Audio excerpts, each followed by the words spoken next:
মাঝে মাঝে কোচদের কিন্তু সাহসী হতে হয়। একটা গোলকিপার যখন সাইকোলজিক্যালভাবে ফিট না হয়, অবশ্য তাকে বড় ম্যাচে দেওয়া ঠিক হবে না। সাইডলাইনে যারা আছে অবশ্যই কিছু কিছু ম্যাচ তাদেরকে সুযোগ দেওয়া যেতে পারতো। বাংলাদেশ দল ভালো একটি গোলকিপার পাচ্ছে না, সেটি নিয়ে অনেকেই বলছে বেশ কয়েকদিন ধরে। এবং আপনি যেটি বলছিলেন যে হামজা এক প্রকার বাঁচিয়ে দিয়েছে বাংলাদেশকে এবং মিথুন মারওয়াকে।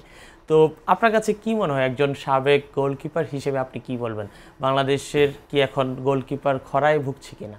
দেখুন, আসলে যদি এই কথা বলেন, আমি মিতুলের গোলকিপার কোচ ছিলাম, আমি 2 বছর কাজ করেছি। ও ডেফিনেটলি ভালো গোলকিপার। সো দেখেন, একটা একটা খেলোয়াড়ে কিন্তু পিক টাইম থাকে, কখনো ভালো অবস্থায় থাকে তার পারফরমেন্স, কখনো ডাউন হয়। সো মিতুলের লাস্ট এই টুর্নামেন্টে কিছু ম্যাচ খারাপ হয়েছে। এটা আসলে মিতুলের খারাপ হওয়ারও কারণ আছে। তার ভাই মারা গেছে, আমরা জানি যে সিঙ্গাপুরের ম্যাচের 2-3 দিন আগে তার ভাই মারা গেছে। তো তারপর থেকে সে সাইকোলজিক্যালভাবে অনেকটাই ফিটনে যদি বলেন, আপনার পারফরমেন্স যদি বলেন, ডে বাই ডে তার ডাউন হয়ে গেছে। সো তারপরেও ধরেন কোচ তার প্রতি আস্থা রেখেছে, সে কন্টিনিউয়াস ম্যাচ খেলেছে।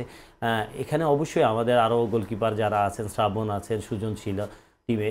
দেখুন, আমি মনে করি যে আমি একজন গোলকিপার কোচ এবং আমি গোলকিপার ছিলাম, তো আমি এই জিনিসটা বুঝি, একটা গোলকিপার যখন সাইকোলজিক্যালভাবে ফিট না হয়, অবশ্য তাকে বড় বড় বড় ম্যাচে দেওয়া ঠিক হবে না। এটা এটা আমার যুক্তি, আমি নিজে খেলেছি, আমি জানি সাইকোলজিক্যাল অনেক একটা ব্যাপার। কারণ সাইকোলজিক্যালি একটা খেলোয়াড় যদি ভালো না থাকে, তাহলে অবশ্যই সে ম্যাচে তার ভুলগুলো দেখা যাবে। তো আমার মনে হয় যে এই জায়গায় কোচ তারপরে তার প্রতি আস্থা রেখেছেন এবং সে খেলে গেছেন। আমি মনে করি যে এখানে শ্রাবণ আছে, সুজন আছে, তারাও কিন্তু যোগ্যতা দিয়ে জাতীয় দলে আছে। তো মাঝে মাঝে কোচদের কিন্তু সাহসী হতে হয়, এটা আমি সবসময় বলি। কারণ আপনি যদি সাহসী না হন, তাহলে আমি ভালো ট্যালেন্টেড পাবো না। তো আমার মনে হয় আমার যারা আছে, সাইডলাইনে যারা আছে, অবশ্যই কিছু কিছু ম্যাচ তাদেরকে সুযোগ দেওয়া যেতে পারতো।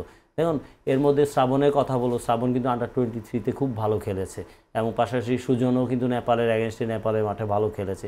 তো এখানে মিতুল কন্টিনিউয়াস যখন খারাপ করছিল, অবশ্যই মিতুলকে ড্রপ দিয়ে যদি আমরা দুজনে একজনকে দেখতে পারতাম, তাহলে আমরা আরও গোলকিপার হয়তো পেতাম, আরও বেটার কিছু পেতাম।